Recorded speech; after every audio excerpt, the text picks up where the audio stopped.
परिवार समुद्र में आराम से सैर का आनंद ले रहा था, लेकिन सुबह उठकर उन्होंने देखा कि उनके पैरों के नीचे का पानी गायब हो गया है और चारों ओर वीरान इलाका दिखाई दे रहा है। पिता ने घबराकर कंपास और नक्शा निकाला और अपनी स्थिति का पता लगाने की कोशिश की, लेकिन कंपास खराब लग रहा था।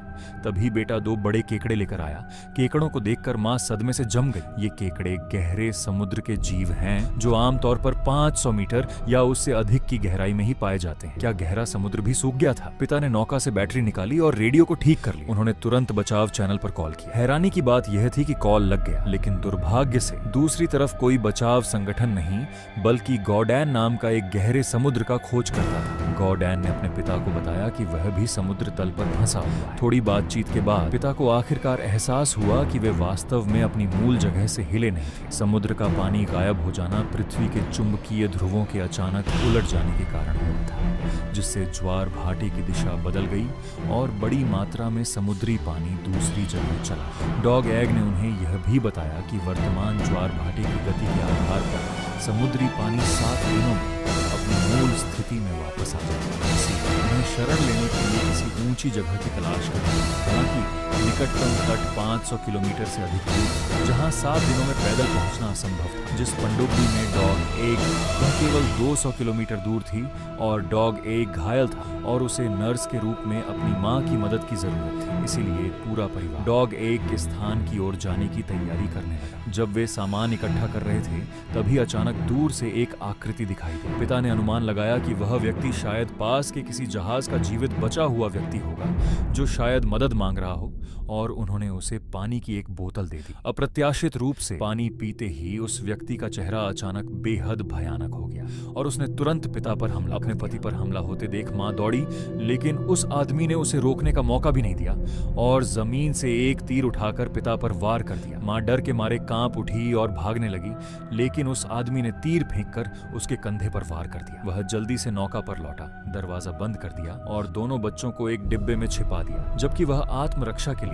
एक फल काटने वाला चाकू ढूंढने चला गया। कुछ ही देर बाद उस आदमी ने दरवाजा तोड़कर खोला और नौका में अपनी मां को खोजने लगा। उसने हर कोने की तलाशी ली, लेकिन वह नहीं। उसे पता नहीं था कि उसकी मां नौका में बने एक बड़े छेद से निकलकर भाग गई थी और पीछे से उस पर हमला करने की कोशिश कर रही थी। अचानक उस आदमी का शिकारी कुत्ता बाहर निकला और उस पर झपटा। सौभाग्य से उसने तुरंत प्रतिक्रिया दी और एक खंजर से कुत्ते को मार डाला। कुत्ते की चीखें सुनकर वह आदमी तुरंत बाहर देखने गया, लेकिन उसे कुत्ता मरा हुआ मिला। इसी क्षण उसकी मां ने हमला करने के लिए व्हील हाउस से वापस आकर पलटवार की, लेकिन उस आदमी ने अचानक उसे एक घूंसा मारा, जिससे वह जमीन पर गिर गई और उसकी गर्दन पकड़कर उसे गला घोंटकर जान से मारने की कोशिश की। जैसे ही मां का दम अलमारी में छिपी बेटी अचानक बंदूक लेकर खड़ी हुई। उसने उस आदमी पर एक सिग्नल फ्लेयर डाला, जिससे वह जल कर बेहोश हो। फ्लेयर से नौका में भी आग लगी। स्थिति की गंभीरता मां ने जल्दी से अपने दोनों बच्चों को जब वे बाहर निकले तो पिता की मृत्यु हो चुकी थी। तब मां को पता चला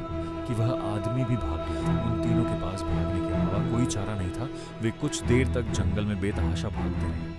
आखिरकार उन्हें छिपने के लिए एक दरार। मां ने अपने सामान की जांच की। वह कई दिनों तक चलने के लिए पर्याप्त था। हालांकि बेटा अभी भी अपने पिता के बारे में चिंतित था। लड़का अपने पिता की मृत्यु से व्याकुल था। उस सुबह उसने मदद के लिए पुकारने के लिए एक ऊंची जगह पर गुब्बारा बांधा था। उसके पिता के हत्यारे ने गुब्बारे का पीछा करते हुए उन्हें ढूंढ लिया था। खुद को माफ न कर पाने के कारण लड़के ने पानी पीने से इनकार कर दिया। परिवार के आराम करने और अपनी यात्रा जारी रखने के कुछ ही समय बाद वह आदमी घाटी में उनके पास पहुंच गया। भागते समय लड़के को सड़क किनारे एक तालाब में एक शार्क दिखाई दी। उत्सुकतावश वह उसके पास गया और उसके मुंह से खेलने लगा। जैसे ही उसकी मां उसे आगे बढ़ते रहने के लिए कहने के लिए मुड़ी, उसने अचानक दूरबीन से उस आदमी को उनका पीछा करते हुए देखा। उसकी घबराई हुई मां ने लड़का और उसकी मां तब तक बेतहाशा दौड़ते रहे जब तक कि वे एक खाई पार नहीं कर गए और उनके पीछे वाला आदमी नजर से ओझल नहीं हो गया। फिर परिवार ने अपनी गति धीमी कर दी। हालांकि लंबे समय तक पानी न मिलने के कारण लड़के को पानी की कमी हो गई थी। जब मां ने अपने बैग से पानी की बोतल निकाली तो उसने देखा कि ढक्कन ठीक से बंद नहीं था। बेटे के आखिरी घूंट पानी पीने के बाद मां ने अपनी बेटी को बोतल पर ठीक से ध्यान न देने के लिए डांटा और बेटी ने पलटवार करते हुए कहा कि उसने अपने पिता की रक्षा नहीं की। दोनों के बीच तीखी बहस छिड़ गई। हालांकि दोनों जानती थीं कि अब सबसे जरूरी काम उस आदमी से पीछा छुड़ाना था। अपनी यात्रा फिर से शुरू करने के कुछ ही समय बाद पर एक दुर्घटनाग्रस्त विमान मिला। इसलिए परिवार ने केबिन में रात बिताने का फैसला किया। हालांकि आधी रात के आसपास बेटी चुपके से शौचालय जाने के लिए केबिन का दरवाजा खोल रही थी। उसे बिल्कुल भी पता नहीं था कि एक आदमी पीछे से उसकी ओर आ रहा है। जैसे ही वह आदमी उसे मारने ही वाला था, सतर्क मां अचानक बगल से बाहर निकली और उस आदमी की छाती पर खंजर से बार बार वार किया, जब तक कि वह पूरी तरह से शांत नहीं हो। बेटी के दिलासा देने के बाद ही मां धीरे धीरे रुकी। अगली सुबह गॉडैन द्वारा दिए गए निर्देशांकों का अनुसरण करते हुए परिवार पनडुब्बी की ओर अपनी यात्रा जारी रखी। इसी यात्रा के दौरान लड़के ने अचानक एक तालाब देखा। अपनी मां की विनतियों को अनसुना करते हुए प्यास से व्याकुल लड़का अपना सिर पानी में डुबोकर तेजी से पीने लगा। उसकी मां दौड़ी और उसे रोकने के लिए उसके बाल पकड़ लिए। कुछ ही देर बाद लड़का अस्वस्थ महसूस करने लगा, संभवतः प्रदूषित पानी पीने के कारण। मां और बेटी को लड़के को कूड़े से भरे समुद्र तट पर ले जाना पड़ा। उन्होंने आसपास पड़े कबाड़ का इस्तेमाल करके एक अस्थायी आश्रय बनाया। मां ने अपने साथ लाए एंटीबायोटिक का इंजेक्शन अपने बेटे को दिया। लड़का गहरी नींद में सो गया और परिवार रेतीले समुद्र तट पर ही रुका रहा। वे रात बिताने की तैयारी कर रहे थे कि आधी रात को अचानक शोर सुनकर मां की नींद खुल गई। उसने जल्दी से बाहर झांका और दूर समुद्र तट पर एक विशाल काली आकृति को तेजी से उनकी ओर आते देखा। हालांकि वह इतनी दूर थी कि वह उसे स्पष्ट रूप से नहीं देख पा रही थी, लेकिन उसकी अंतरात्मा ने उसे बताया कि कुछ बुरा होने वाला है। उसने जल्दी से अपने दोनों बच्चों को जगाया। उन्होंने दूर एक विशाल क्षतिग्रस्त मालवाहक जहाज को देखा। मां अपने बच्चों को जहाज की ओर ले गई, लेकिन जैसे ही वे करीब पहुंचे उन्होंने पाया कि वहां कुछ और लोग भी मौजूद थे। जब बचे हुए लोगों ने अपने पीछे उस राक्षस को देखा, मदद करने के बजाय उन्होंने तुरंत कंटेनर का लोहे का दरवाजा बंद कर दिया, जिससे वे तीनों बाहर फंस गए। कोई और चारा न देखकर परिवार आश्रय के लिए कंटेनर पर चढ़ गया। उसी समय अजीब आवाजें निकालने वाले जीव प्रकट हुए। बेहद मजबूत उभयचर जो केकड़ों जैसे दिखते थे लेकिन उनसे कहीं बड़े थे। ये जीव पास आए और एक दरार से कंटेनर में घुस गए। मां और बाकी लोग जो कंटेनर के ऊपर छिपे हुए थे सफलतापूर्वक बच निकले। जीवों के चले जाने के बाद परिवार सावधानी से नीचे उतरा। आसमान में अब रेत के तूफान चल रहे थे। कंटेनर के अंदर शरण लेते हुए मां ने अपने बेटे से उसकी शिकार राइफल से गोलियां निकलवा कर केकड़ों द्वारा किए गए घावों पर बारूद लगाने को कहा। लाइटर की मदद से उसने खून बहना रोकने में सफलता प्राप्त की। मौसम सामान्य होने के बाद उन्होंने बड़ी मात्रा में आवश्यक जीवन रक्षा सामग्री एकत्र की और एक वॉकी टॉकी ढूंढकर पनडुब्बी पर मौजूद गॉडैन से संपर्क किया। गॉडैन से मां को पता चला कि ये केकड़े मकड़ी केकड़े थे जो सामाजिक जीव होते हैं और आमतौर पर गहरे समुद्र की खाइयों में रहते हैं और ज्वार उतरने पर दिखाई देते हैं। वे समुद्र के बहाव से बहकर नहीं आए। गॉडैन ने अपनी मां से जल्दी करने का आग्रह किया, क्योंकि ज्वार में बदलाव के कारण समुद्र का पानी उम्मीद से पहले ही पीछे हट सकता था। गॉडैन ने उन्हें रास्ता दिखाने के लिए एक सिग्नल फ्लेयर जलाया। उसकी मां ने देरी न करते हुए बच्चों को फिर से अपनी यात्रा पर आगे बढ़ाया। एक दिन की यात्रा के बाद वे आखिरकार गॉडैन के इलाके में पहुंच गए। पनडुब्बी मैदानों में ज्यादा दूर नहीं थी, लेकिन आगे एक लंबी दरार थी। उन्हें इसे पार करना था। नम घाटी में उसकी मां ने पाया कि उसके पैर केकड़ों से ढके हुए थे। यही उनका निवास स्थान था।